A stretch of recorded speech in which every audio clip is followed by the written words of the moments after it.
Hello, everybody. Welcome to another episode of the Champions of Self Visual Podcast. I'm your host, Ben Eden, and I'm excited to welcome Tamara Houston as our guest today. Hello, Tamara. Hi, how are you? Doing well. How are you? Good. I am doing great. Doing great. Awesome. So, Tamara, tell us a bit about who you are and what you do. Okay. Well, Tamara Houston, I am in Greenville, South Carolina. I'm a clinical social worker and I have two businesses actually. One is a mental health group practice, and that is a practice that serves the upstate of South Carolina and most recently North Carolina and New Jersey. So we are expanding. So I'm happy about that. But we are a generalist practice, so we cover a number of different issues related to mental health, speaking engagements, a lot of community involvement work there. And then I also have Houston Consulting, which is a business consulting service that I provide to other women-owned practice owners. So I'm biased in that business because I just feel strongly about female entrepreneurship. So and in building my own practice, I did a lot of things wrong to get to where I am now. So, in kind of going through that process, I learned a lot. And so there are, folks out there that need the same information that I have. So it's just an additional service that I provide. So, yeah. That's awesome. So, if I understood correctly, so you work with, and forgive me if it's the wrong term, but so you're in a group or a clinic of therapists or social workers. Is that right? Yes, it's a multi-provider. So there are other clinical social workers, and then there's, let me see, I have a licensed professional counselor. I have a parenting coach as well. So that's a new service that has recently been brought on. But she does a lot of work with parents and just working with the family unit. And then I also have mentors that I come in kind of like an internship kind of thing, but they are there to learn to do the clinical practice, but also learn the ins and outs of business. Mental health, of course, there's a stigma attached to it, but there's a lot of people out here in the world that need our help. So I'm really passionate about being able to provide like a training ground for clinicians to come in and learn the business so that they can go out and either start their own thing. Sometimes they choose to continue to work with me, and that's great. But yeah, so it's a group of us that work. Yeah, and everybody has their own specialty. So I say generalist because we do the typical like anxiety, depression kind of stuff. But I have one provider that her specialty is substance abuse, like mine is trauma and grief and bereavement. I have another one, I call him the guru. He does more like the psychosis and bipolar diagnoses and stuff. So we, kind of touch point on different areas of mental health. All right. Thank you for that. So you said something like mental health has a stigma Yes. attached to it, right? Yes. I would love to hear more about what you have to say about that, right? Because Absolutely. So, yeah, I think I'll just say like some common things that I hear from people is like they don't want to go in and talk to anybody because whatever like happens in our house stays in our house, kind of thing. Or I don't want to, see anybody because I don't want anybody to know my business. Or if I go see a counselor or a therapist, then that means that I'm crazy. Um, and I'm pretty transparent about my business and a lot of who I am with my clients anyway. So for years, I dealt with anxiety disorder myself. And so I think when I'm able to share that with people, to say that, hey, like I am the therapist, but I also deal with anxiety. And these are some of the things that I have done and I continue to do.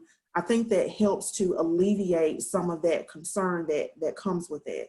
People like to keep that part of them so close to the breast. So when we talk about identifying the priority, that most times we think about the physical because that's what people see. But there's many parts to us, and that mental health piece is one that often gets neglected. And I think it's just a conditioning of how we, things are busy and we don't really, have the time to stop and ask, well, how am I doing mentally? Like, am I really handling this okay? We just do it. whether it's good or bad. And so I think because of that, it's not something that's really talked about in families that often. There's a lot of information about that, out there, but even on the jobs, there's a program called employee assistance, right? And so in the United States alone, it is only 2% utilized across all companies that offer this EAP program that provides free mental health services. So that says something about just our workforce as well, that here's something that they pay for. Right. And it's not really encouraged for their employees to use that much unless they are up to, in a position where they're getting ready to lose their job or something. Then they're like, you got to go talk to somebody. But in general, it's just kind of like, it's there, but it's just kind of undercover, like you don't want anybody to know, kind of thing. And then, I think when we look at statistics, there, a lot of people deal with mental health issues across the board. It's just, the statistics are high everywhere. But again, it's just something that we don't want to talk about. We don't want people to know those parts of us as though it's like the plague or something if we share that or if we talk about it. It's not really kitchen table talk, That's true. And it's interesting, though, because it can pretty much be said that we're all thinking that way, aren't we? Like, we don't want anybody else to know, but we're all dealing with it. Right. For sure. Yeah. And So, to now, it's coming out even more so now that people are still, so it's coming more to the forefront, and people are trying to figure out, what do I do? Like, what do I do with these new feelings and stuff that I'm experiencing now? So it's a new thing, and I think getting more of a push in public. good. Well, you're doing excellent segueing into my other questions. So, Oh, okay. so yes, you went over the general, and now we're into the now. So with the virus and how things are, how do you see the stigma of mental health being affected, and how are you seeing the need being addressed? Oh, wow. So it's been a transition, and even though it's been a short period of time, I myself have been on quarantine for, I'll say 45 days, because I think that's when I stopped counting. It's been longer than that, but definitely, when I first transitioned over to telemental health primarily, I had a full caseload, which I would consider being like anywhere from 20 to 30 clients. It just kind of depends on the mix, so that's different. And of course, when you switch over, there are people that are not comfortable for a very, variety of different reasons. So the caseload number started to drop, which indicated many things to me. It's like, one, are you concerned about the technology, or is this thing that you came in for, like, how important is that for you?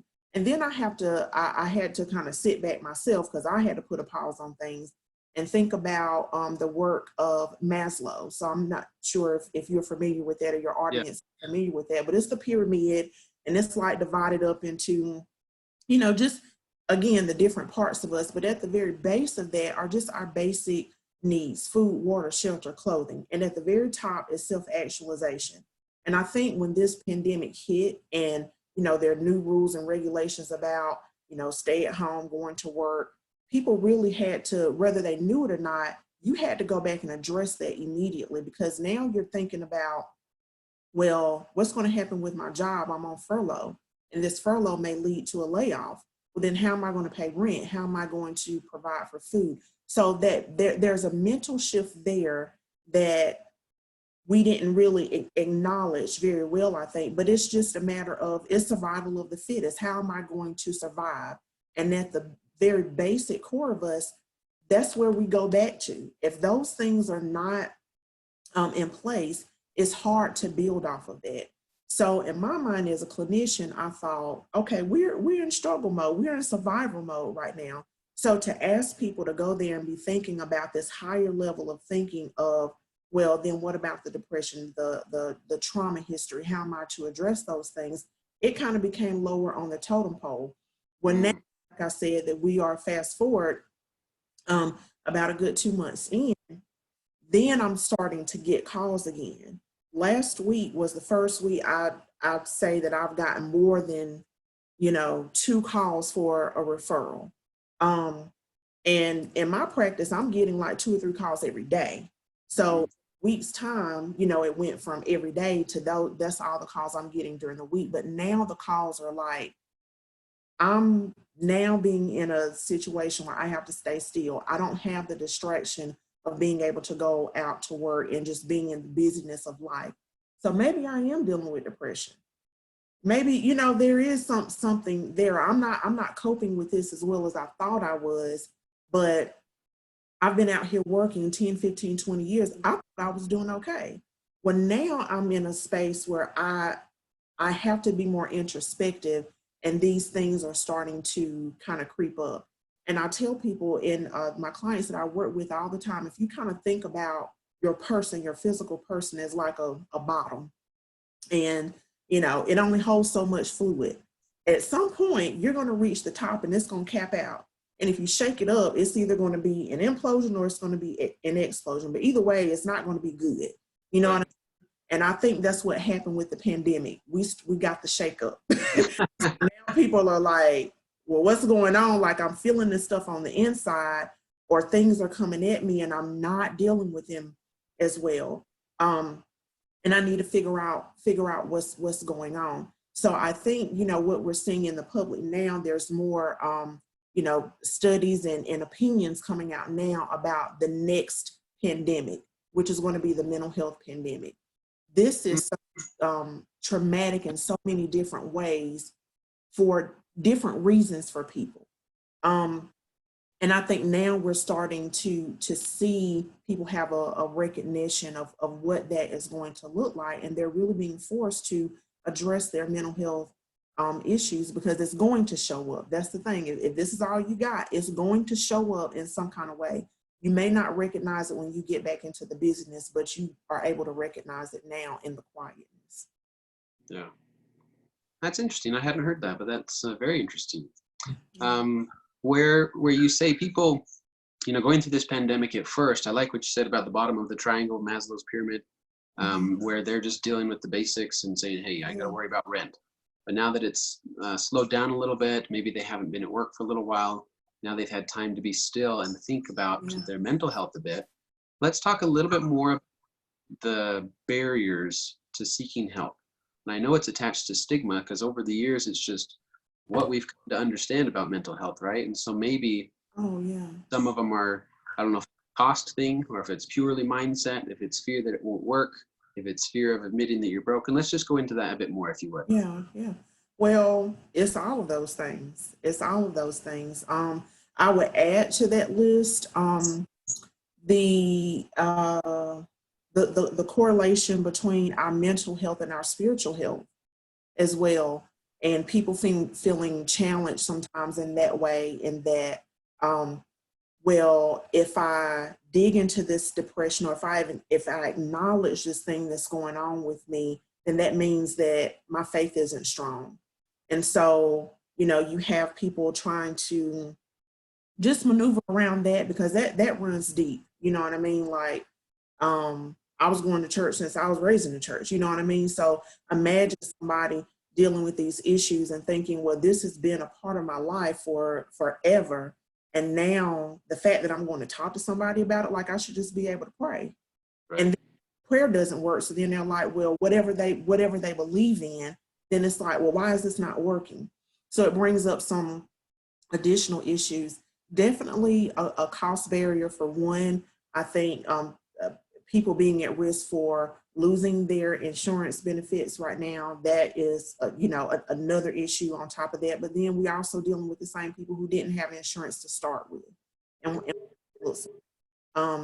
being able to find providers to be able to provide the service.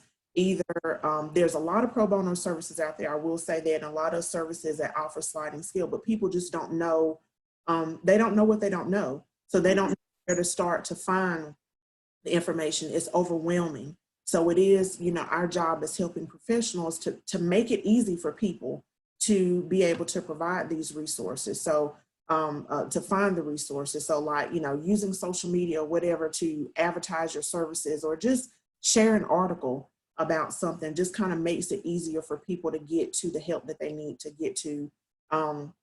Right now, technology is probably one of the bigger barriers You're still dealing with people, especially in rural areas, that perhaps don't have access to certain, technology devices, or the streaming off. I know for clinicians, that is a huge thing. I actually have a video platform that I have paid for 2 years, because I've been doing telemental health for that long. Well, when the pandemic started and everybody started hopping on to these platforms, the streaming is terrible, and I pay for it. Use it, you know what I mean? Because it's just like, it's not even worth it for me. So I've had to look for other options, which is working out great, but still it's that kind of thing. So if it's frustrating to me and I'm the clinician, imagine if you're the person needing help, and you're trying to get your story out, or you're just trying to say what your problem is, trying to communicate that in an effective way, and then things are glitching, and you're just like, this is not even worth it. So there are a lot of barriers in that way that require for everybody to exercise a lot of patience, with each other, with this, new system and everything. I, for one, in my practice, have always adopted anyone that comes on board with me, they commit to having two pro bono slots on their caseload. That has just been part of my vision in my business. But since that time, I've also joined Giving Hour, which is, I joined that because it's of the affiliation with military. My dad served in the military, so I've always had a strong connection with that, to be able to provide free services to military servicemen and women and their families. So that's a free service. They've extended that to healthcare workers now. So there's a lot of opportunity in that way. There are some organizations that have just opened up to, they are paying for the services. So they're paying the clinicians, but the service, of course, is free to the clients that are needing the services. So there's opportunities out there. It's just, again, making that information accessible to people, which is difficult too. If people don't, they don't have a cell phone or a computer or whatever to get it. They don't even have internet access, and so that's really difficult. I think right now, the privacy is a huge issue. Like, I'm on this call with you right now, but I have 2 children downstairs, right? And they've been all day. And today is my day that I see clients. So I have to maneuver all of these things. Well, my clients are at home doing the same thing. They have families at home. Some of those environments are not as safe. When you're dealing with issues of domestic violence, substance abuse, these things are just, they're being magnified. So we have to, find very creative ways to be able to work around some of those issues, to even through technology, to try to create a good rapport with people and make sure that they feel safe in communicating what their mental health needs and concerns are. Yeah, that's awesome. I'm gonna try to categorize something real quick, just for the box information for our listeners, right? So let's say there are 4 categories, with this number 4 being seeing a therapist, visiting with a therapist, and the first being having the, let's say, stigma of, well, I just can't talk about mental health because that's part of life. And then this middle one, or this one right here, if you can see my fingers, is reading articles and starting to become aware. Is there this third option between seeing a therapist and reading? So in other words, if somebody is listening to this and they say, you know what, I'm becoming more and more aware of mental health, but I just don't know if I'm ready to see a therapist yet, what would you suggest middle step to kind of try it out, if that makes sense? Oh, for sure. I think that middle step would be inclusive of a couple of things. For one, there are providers out there, and I like to say helping professionals, because even though, yes, I'm a clinician, but there are people, when people need help, they need help. Right. And I don't like to label what that help looks like for them. Okay. So I would say that step would just be researching out the different options, really trying to get a feel for the type of helping professional you need to be connected to, because that may not be a clinician, right? There are coaches, there are yogis, there's all different types of services out there. And I don't discount any of those, because I all of that is in my toolbox in terms of things I would refer somebody to anyway. So say some of the more practical things or accessible things would be to, maybe see if you can find a coach to talk to. That may be, not as I'll say clinical in nature. I think sometimes that term itself seems cold. So there may be something about that relationship that just may be more inviting to someone. I think like being able to get online if they have access to that, kind of taking it a step further, going on to a site like a Psychology Today and seeing if there are providers that offer a consultation. You have to do your due diligence in interviewing people. I think just calling somebody up and saying, "Hey, I need help. Can you help me?" Well, if my caseload is super low, because there are some people out here that'll do that, yeah, come on, but they're not qualified to necessarily deal with the issue that you are seeking help for. So to maybe have a consultation, which should be free, to ask questions to say, "Hey, let me tell you a little bit about what's going on with me. Do you have any expertise in that? Maybe what would be your style in being able to assist me with this?" That way you can ask questions about cost. Would you be willing, or do you have any pro bono slots or sliding scale slots? Like do the work first.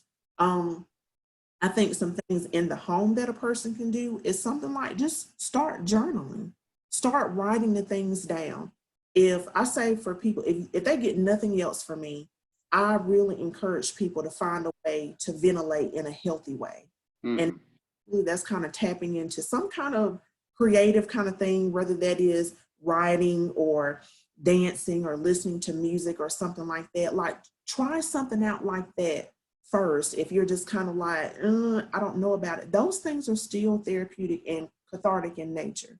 And there's no one way is the right way thing. And clearly I believe that because I am a clinician, you know what I mean? I think there are some situations that, of course, I'm trained for. If someone is, suicidal, or we're dealing with really like high level severe mental health issues, then of course those are some situations that you may want to, get with someone who has a specialty in that. But there are many things that come before actually seeing a clinician that a person can do that won't cost anything.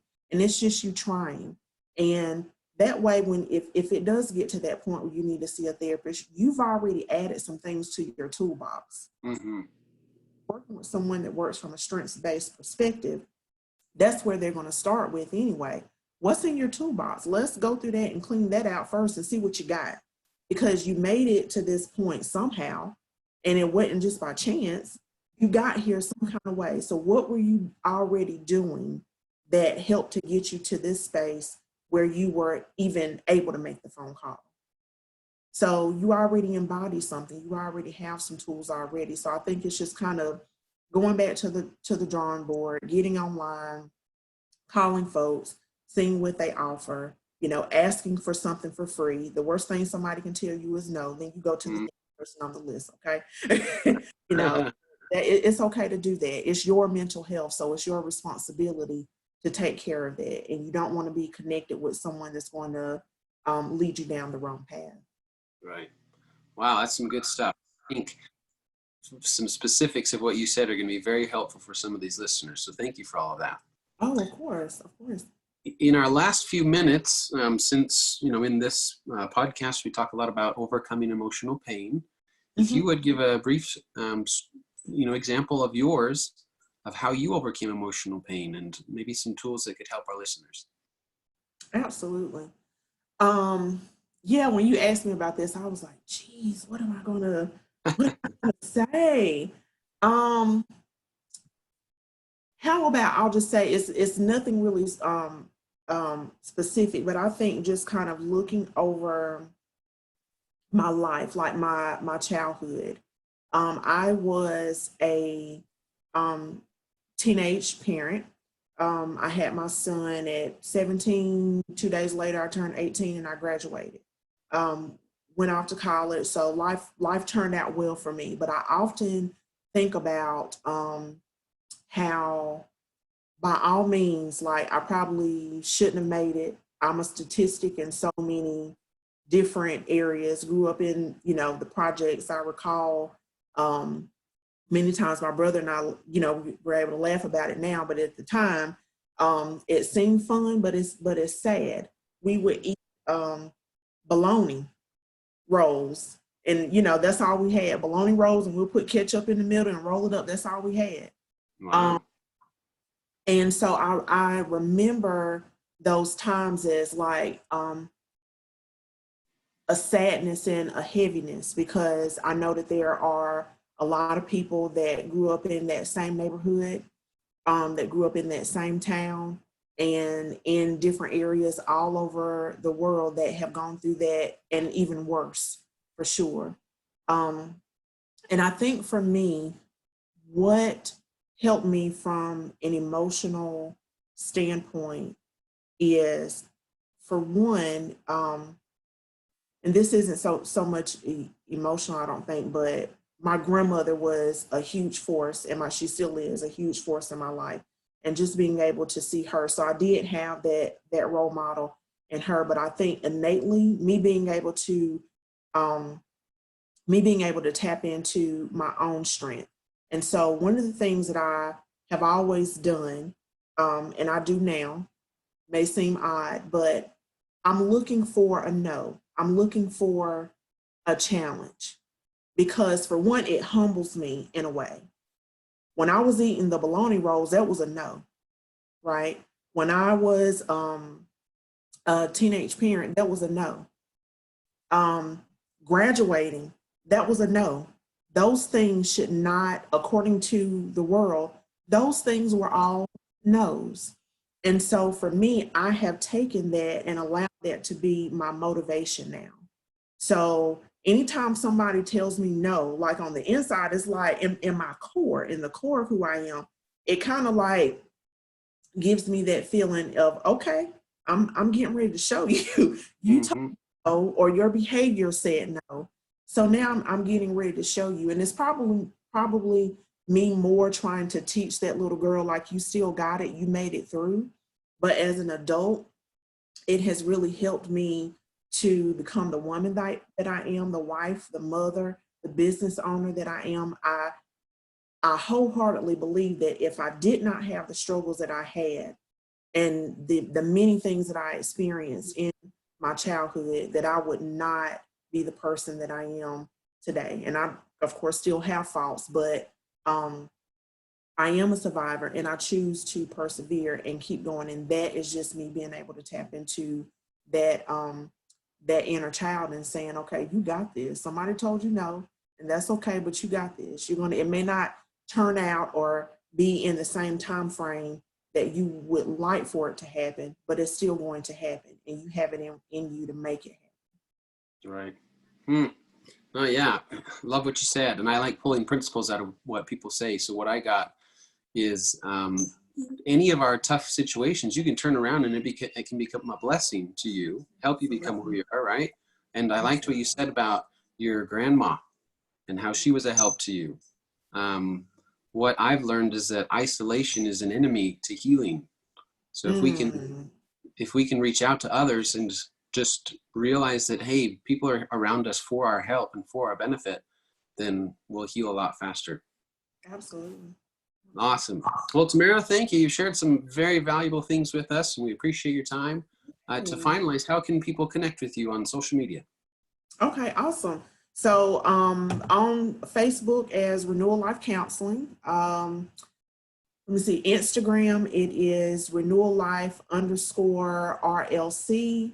Phone number is 864-416-4560. Like I said, we are doing telemental health right now. So everything will either be through video or phone, but you can, always give me a call or check with me on email at info@renewallifecounseling.com if you have questions about our services, or just if you're trying to figure out where to start. I always say Renewal Life Counseling may not be the place for you, and that's okay. We may not even be able to provide services to you in the state, but can definitely give you some advice on places to start to get you headed in the right direction.